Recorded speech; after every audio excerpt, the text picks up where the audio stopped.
Hi, I'm Nicholeen Peck and I homeschool. Hopefully we've met before at some of the leading homeschool conferences in the nation. I also teach all about parenting, good communication, and family relationships through the lens of the principle self-government. In this video, I'm going to be talking about how to schedule your homeschool day.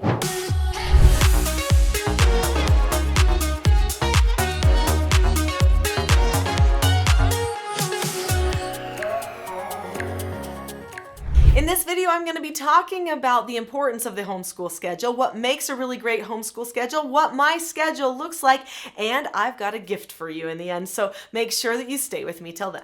I homeschooled my children all the way up, so my 4 children never went to public school except for extracurricular activities. So one of them was on the school soccer team, one did some basketball at the high school, one was in the madrigals group, so the show choir, and did some of the plays, starred in some of the musicals at the school. But other than that, I didn't have anybody at the public school. But I was a taxpayer, so they could go and do those things if they wanted to, and some of them did want to. But I'll tell you what, the homeschool journey they had, they would never trade it. In fact, every single one of my 4 children, as they have hit adulthood, have now said to me, "Mom, I am going to homeschool my children.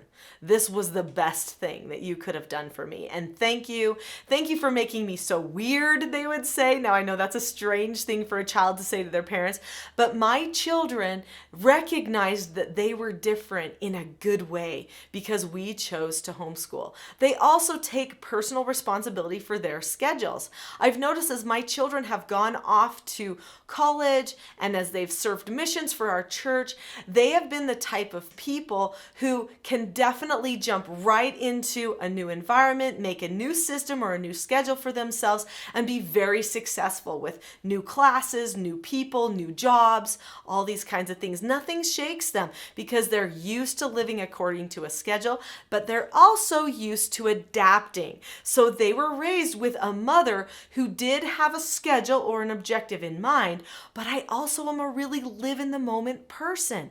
I'm the type of person that when I see that it's windy outside, I want to make kites and fly them with my children. I don't want to sit in the house and read a book right then. So I would say, "Hey guys, it's a windy day. We've got to go outside and make kites." And so they had to adapt, but they did know that there was this schedule that we held on to that kept everything flowing smoothly for the most part.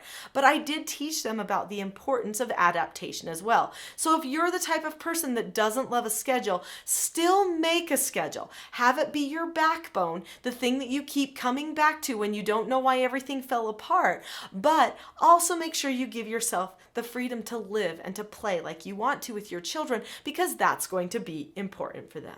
So why is that schedule so important? Well, like I mentioned, it gives you something to hold on to. It actually points everyone in the right direction. And when it starts to feel like things just aren't going right, maybe the sparks aren't flying, people don't seem very inspired in the homeschool environment, you can say, wait, what comes next in the schedule? And we can just get rid of whatever was happening right then, because maybe we did it too long, or maybe it just wasn't a good fit for the learning at that time. We need to wait for a year or so before we get to it. And we can just move on to the next thing in the schedule.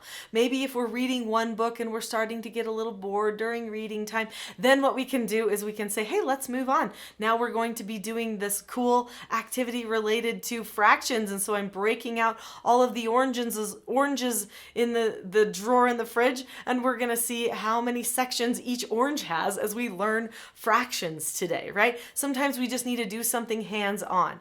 Now, one thing that I did early on, which I think was very useful for me, although not everybody might need to do this, is because I wasn't going to be using a certain set curriculum with my homeschooling, I did want to have a little bit of a plan of what lessons would be taught. So I went to the local teacher supply store in my area and I got one of those books that the teacher will plan out what she's going to teach in each class period throughout the day. And I just said, okay, for this child, I'm going to teach this. We're going to make cookies to do fractions or, to do, life skills or whatever. And we are going to make this map because we're going to do geography. And, and I would put some of those little things. I'm going to do a lap book on World War II, and we're going to do this page. So So work on the lap book. I might just make a really loose plan every single week. So on Sunday nights, I pulled out my book and I would make this loose plan of activities and books and things that I wanted to read to the children, and I would just plug them in. It would take me for all 4 of my children maybe about an hour to do that for the week. But after that, I was ready to go. And you know what? I didn't do everything all the time. But I didn't beat myself up.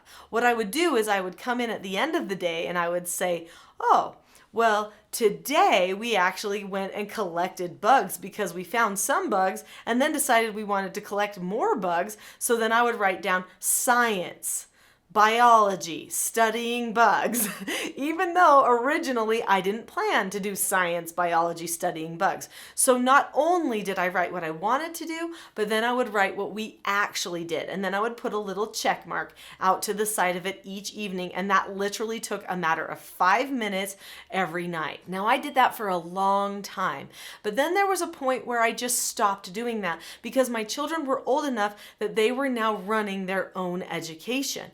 That's right, they were running their own education. Don't forget that you are on the Teaching Self-Government YouTube channel. So everything on this channel is about self-government and people learning self-mastery over themselves. So I actually taught my children self-government. This was an important part of the way we would live our lives. So I'm going to teach you how I taught my children self-government, and we're going to get into what my daily schedule looked like. But before we do, click that subscribe button now. There are tons of videos on this channel that will relate to your homeschool, and they don't necessarily say homeschool in the title. They are things about your relationship, and that's really what you're doing in your homeschool, is creating a good relationship and teaching your children the freedom that comes from self-government. So click on the subscribe button now. So how did I teach my children self-government? I taught them key skills that they would need for success. Those 4 basic skills are taught in this book as well as in my children's book series. The 4 basic skills are following instructions, accepting no answers and criticism, accepting consequences, and disagreeing appropriately. Each one of those 4 basic skills has a skill set attached to it. For instance, following instructions. You look at the person, keep a calm face, voice, and body. Say okay or ask to disagree appropriately, do the task immediately, and then check back.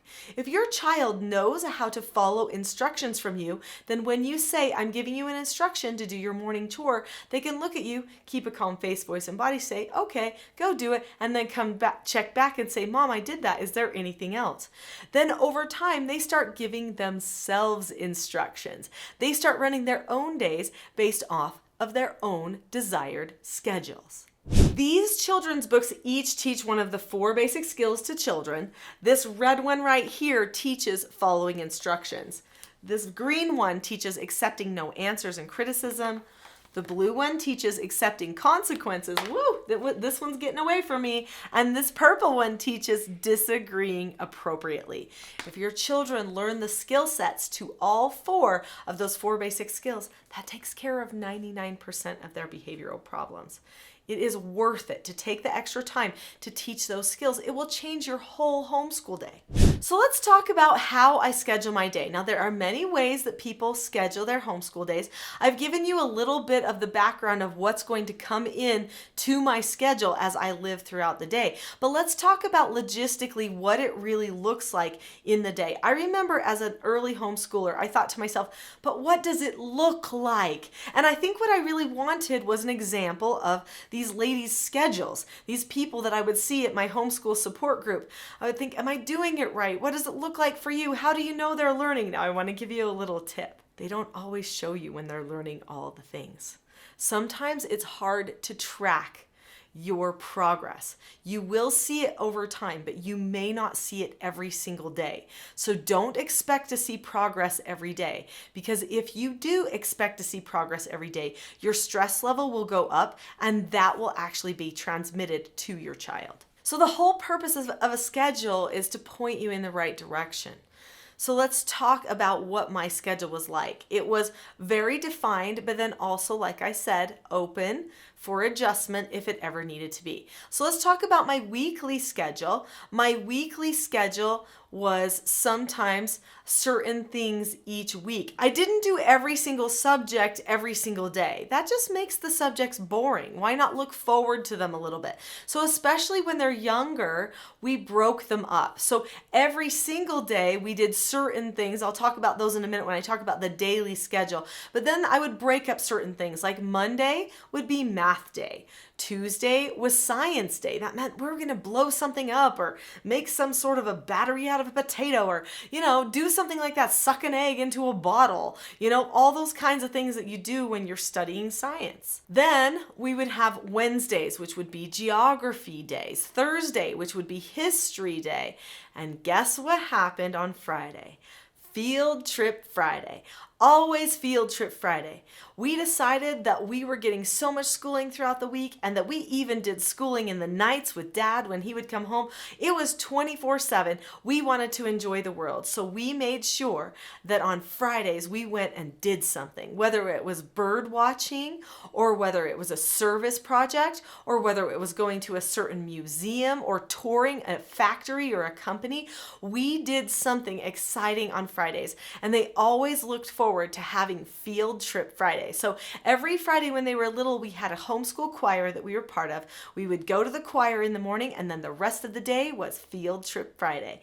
It was the best. As they got a little bit older, we didn't do the homeschool choir anymore, but we still maintained Field Trip Friday, and it just became a tradition for our family. Now, our children did homeschool all throughout the summer. We changed it a little bit in the summer, but even when we were camping, we would still read books and have our morning canon. So let's talk about what a morning canon is. Like I said before, you need to have those few things that you're going to do every day, the things that hold the day together. So I told myself, if we do nothing else in our homeschool day, we will have canon. So canon was how we would measure our lives. Just like the canon in the Bible measures all the rest of the Bible, this was the time where we would measure our homeschool day, and we would measure how we were living with each other. So what we did was we had family prayer, family mission statement, family scripture study. We did our recitations and our memorizations. We memorized a song and a poem every week.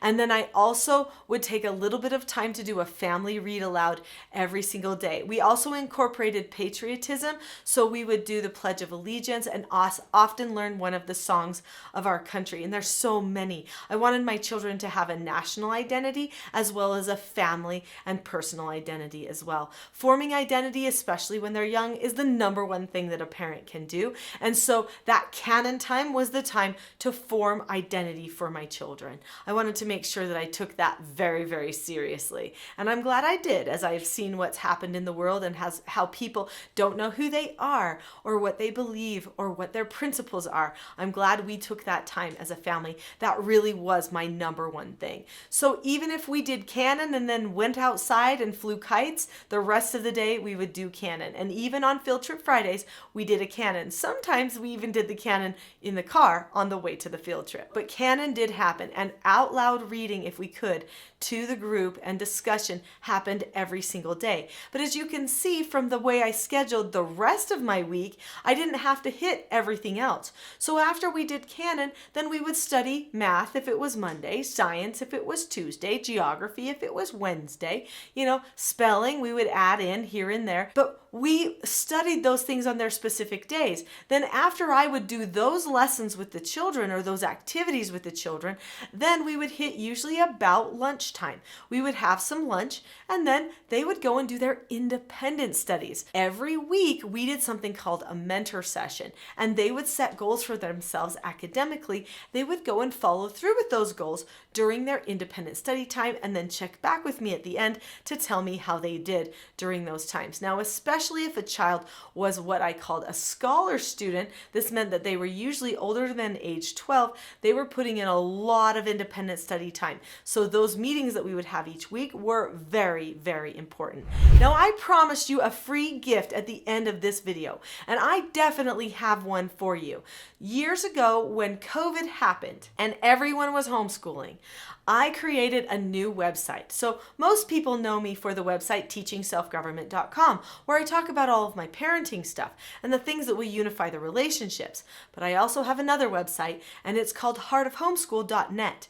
And on that website, I actually created free courses that you can go and see. Even I had a whole free conference during the time of COVID that you could go and see that will give you free information about how I homeschool. So go to heartofhomeschool.net and you will find out so much more about how I homeschool so that you can get on the track to homeschooling and create a schedule that will really work for you.